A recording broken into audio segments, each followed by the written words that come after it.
Passava a palavra para o Sr. Bastonário da Ordem dos Psicólogos, Dr. Francisco Miranda Rodrigues. Aproveito para o cumprimentar pessoalmente. Sr. Bastonário, não sei se nos está... Sim, estou a ouvir. 8 minutos, por favor, Sr. Bastonário. Tem a palavra. Muito obrigado, boa tarde. Gostaria de cumprimentar os senhores deputados e dizer que, face àquilo que estamos a viver, julgo que tem sido pública a manifestação da nossa preocupação, por um lado, e também o contributo que os psicólogos e as psicólogas têm tentado dar ao país durante este tempo que já vai largo de crise. Gostava de destacar dois aspectos, ou três, pela positiva, para começar, relativamente àquilo que tem sido a resposta nesta área. Não posso deixar de salientar aquilo que foi o histórico e importante passo com a constituição do Serviço de Aconselhamento Psicológico da linha SNS 24, com o qual tivemos a oportunidade de contribuir ativamente para, em tempo recorde, em 15 dias na altura, colocar a funcionar em colaboração com os serviços partilhados do Ministério da Saúde. Tem sido uma resposta importante, mais de 60 mil atendimentos desde dia 1 de abril. Por outro lado, o facto das escolas terem reforçado de forma substancial aquilo que é a resposta dada pelos psicólogos, com contratações num número que foi bastante elevado e considerável. Estamos a falar só para a resposta a esta crise que todos vivemos, de mais de 400 que foram contratados. E, portanto, isso foi é um aspecto positivo que também tenho que salientar.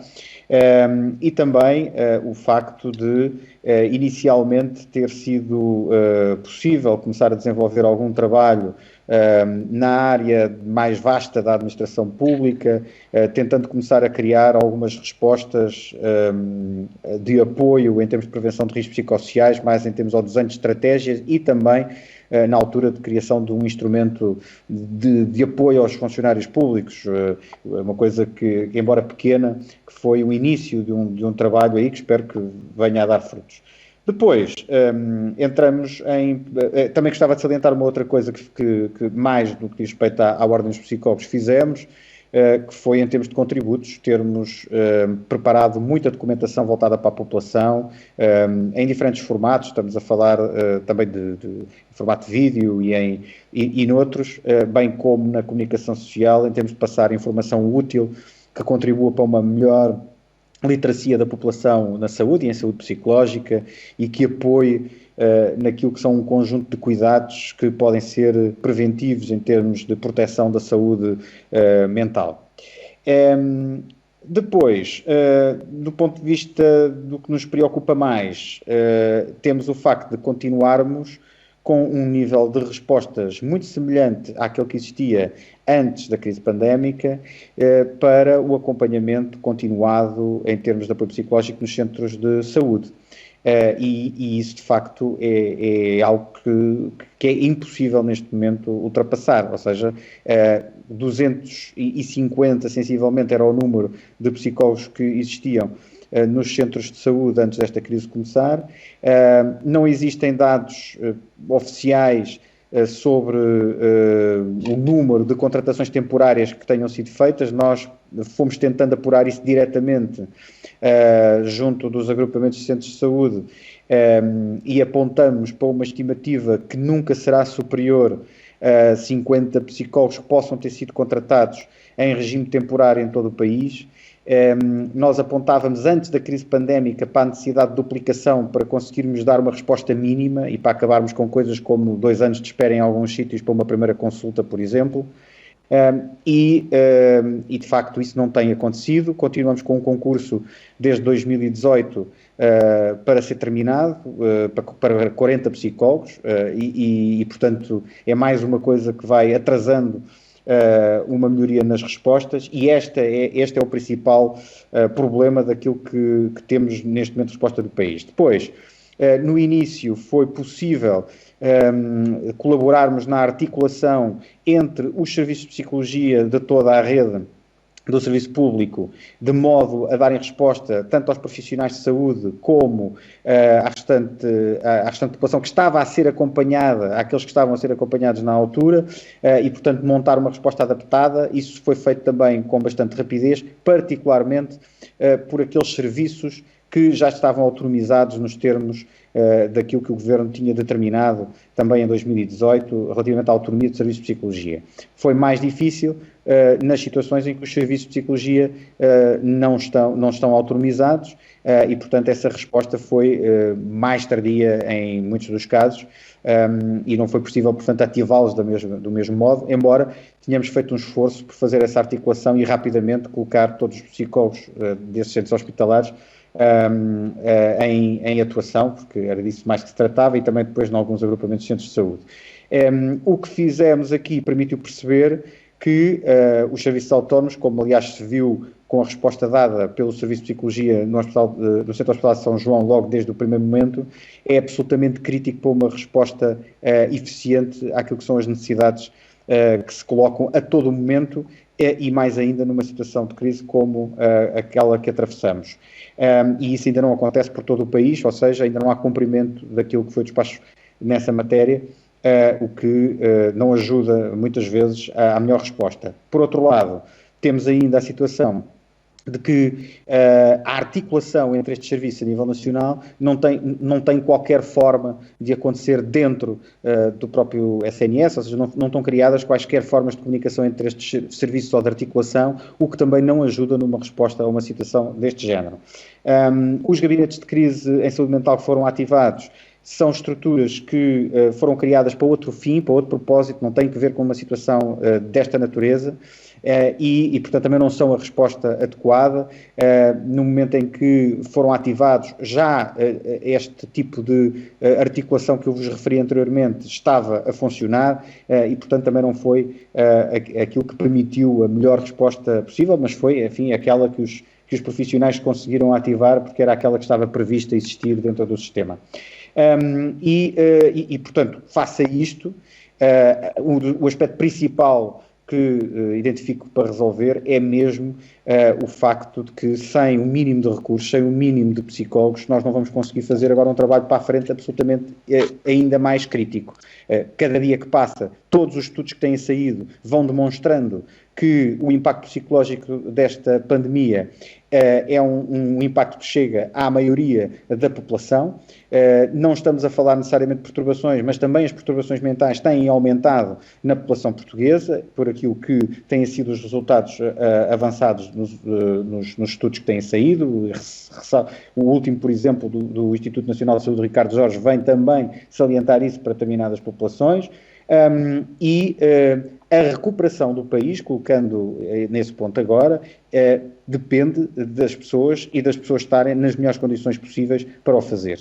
E, para isso, nós não podemos descurar esta dimensão que tem sido tanto e tão descurada ao longo de tantos anos no que diz respeito à saúde em Portugal e, portanto, de uma vez por todas, seria crítico para o próprio país conseguir recuperar, para termos pessoas prontas a dar o seu melhor, para ter o seu melhor desempenho, para poder sair mais rapidamente das situações de desemprego em questão, para poderem lidar mais facilmente com as difíceis situações que vivem as famílias hoje em dia por causa de corte ao nível dos recursos financeiros que têm, seria mesmo... Muito obrigado, Sr. Bastonário.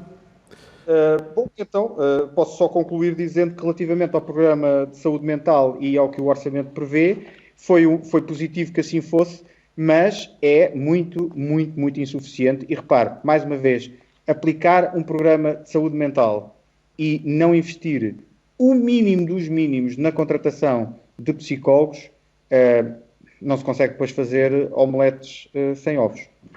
Passava a palavra ao Sr. Bastonário da Ordem dos Psicólogos, Dr. Francisco Miranda Rodrigues. Por favor, 6 minutos. Muito obrigado. Tentando responder a uma pergunta muito complexa, de uma forma que não seja simples, mas ao mesmo tempo, neste tempo que temos para responder. Porquê destes problemas, enfim, de algumas pessoas relativamente ao cumprimento, de algumas pessoas, friso, relativamente ao cumprimento? Literacia existente em Portugal é mais baixa do que na comparação com os restantes países da Europa. A fadiga acumulada, fadiga pandémica, que também nos atinge. A falta de apoio psicológico, que já referi, não vou insistir por aí, mas se as pessoas não têm apoio para resolverem as suas situações, ficam com menos disponibilidade mental, simplificando aqui também a linguagem, para poderem processar a informação que recebem. E depois, se a comunicação que é feita não for uma comunicação dirigida, diferenciada, segmentada, simples e envolvente, juntando-se a isto um efeito de habituação relativamente a muita da informação que tem sido colocada a circular, num caldo pré-existente de determinantes sociais, socioeconómicos, que por si só também dificultam tanto do ponto de vista daquilo que é estes outros determinantes, da literacia, dos problemas psicológicos existentes,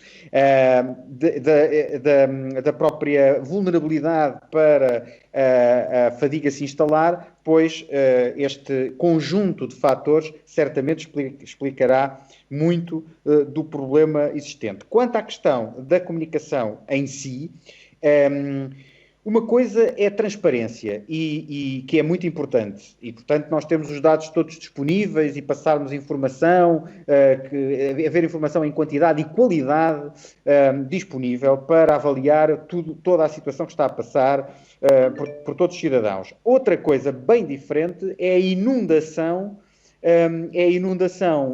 que tem acontecido, e muitas vezes o que temos é que este excesso de informação, que pode ter este ótimo propósito da transparência, pode não ser muito amigo da eficiência para a mudança de comportamentos. E, portanto, pode ser até conflituosa relativamente a isso. Relativamente à questão ainda da comunicação, dizer que, e voltando à questão dos jovens que alguém colocou em cima da mesa, uma das formas seria nós utilizarmos outro tipo de estratégias que têm sido muito pouco utilizadas, de mobilizadores sociais, de micro-influenciadores, influenciadores e micro-influenciadores. No fundo, é isso que eu estou a dizer quando digo e repito vezes sem conta que nós devíamos diferenciar e segmentar. E isso está em documentos que apresentámos ao Governo de forma mais detalhada e que outros técnicos já fizeram chegar, que é, se nós estamos a comunicar para jovens, temos que comunicar através dos canais que os jovens veem e com mensagens que sejam as mensagens adequadas precisamente para estes jovens e de acordo com a percepção de risco que estes jovens têm sobre a situação. Percepção de risco essa que também se vai alterando ao longo do tempo. Se não fizermos isto, ou seja, se não tivermos a acompanhar e monitorizar a percepção de risco da população por grupos e áreas geográficas, dificilmente conseguimos depois ter os dados suficientes para fazermos uma análise disto e atuarmos com estratégias diferenciadas, estratégias essas que envolvem não só meios de comunicação diferentes, como mensagens diferentes. Isto desde abril, que nós não dizemos outra coisa. Relativamente ainda à questão, a uma questão anterior que me tinha sido colocada, sobre as empresas e sobre os locais de trabalho, temos alertado muito para esta situação. Felizmente começa a haver sinais de que as empresas algumas empresas começam a preocupar-se com isto e contratando serviços especializados, contratando psicólogos para dar conta destas situações. É muito importante deixar aqui uma mensagem sobre isto. O que nós defendemos e as propostas que já apresentámos à Assembleia da República nesta matéria são precisamente no sentido, pelos vistos, enfim, antecipámos aquilo que seria uma necessidade generalizada agora, são coisas que não são custos para as empresas. São intervenções que as empresas necessitam de fazer no sentido, não é já de serem mais competitivas, que era nessa etapa que ainda estávamos há uns tempos atrás. É para sobreviver. Porque se não cuidarem das suas pessoas, não vão ter capacidade nenhuma, porque as empresas são feitas por pessoas, não vão ter capacidade nenhuma de sobreviver. E para isso vamos ter que mudar estilos de liderança, vamos ter que mudar a cultura organizacional. Isto não é trabalho clínico. Eu não me refiro, quando falo do trabalho dos psicólogos nas empresas, não me estou a referir necessariamente a trabalho clínico. Eu estou-me a referir a este tipo de trabalho organizacional e que é crítico. O país, se quer sair desta situação, e numa mensagem para o futuro, o país quer sair desta situação, precisa que este tipo de trabalho comece a ser feito em larga escala no tecido empresarial português. E, às vezes, é preciso um empurrãozinho do ponto de vista legal, como sabemos, pese embora, o que seja importante mesmo é que aconteça. Se é de uma forma ou de outra, o que é importante é que aconteça. Ensino superior. Os números de psicólogos que trabalham nos gabinetes de apoio no ensino superior são ainda em rácios piores do que aqueles que eu já hoje aqui sublinhei. Portanto, face àquilo que é o universo da população no ensino superior, está muitíssimo aquém. Muitíssimo aquém e muito orientado para apagar fogos. Quais fogos? Enfim, intervenção clínica muitas vezes individual, quando isso devia ser o trabalho a ser feito nos centros de saúde e existissem lá os recursos. O que é preciso no ensino superior é fazermos trabalho que permita prevenir. E essa atividade de prevenção exige um número de psicólogos que hoje em dia está longe de existir no ensino superior. Sobre isso já alertámos publicamente, temos contributos entregues, o Governo sabe o que se passa e as universidades, as instituições de ensino superior, as universidades politécnicos, sabem também disso, porque já lhes fizemos chegar devida informação sobre essa matéria. E gostava de terminar com... Para concluir, Sr. Bastonário, por favor. É mesmo para concluir. Tudo isto não se faz, de facto, estamos a falar de comportamento, estamos a falar de saúde psicológica, não se faz neste trabalho transversal dos psicólogos, sem apostarmos. O país precisa de apostar numa agenda para a prevenção e para o desenvolvimento das pessoas, com vista a mais coesão social e competitividade. E para isso são precisos colocar mais psicólogos a trabalhar e, ao contrário do que acontece com outras profissões que já hoje aqui foram referidas, não há um problema no mercado de falta de psicólogos. É possível contratá-los, estão disponíveis e podem dar um importante contributo ao país nesta fase e nas próximas que aí venham. Muito obrigado. Muito obrigado.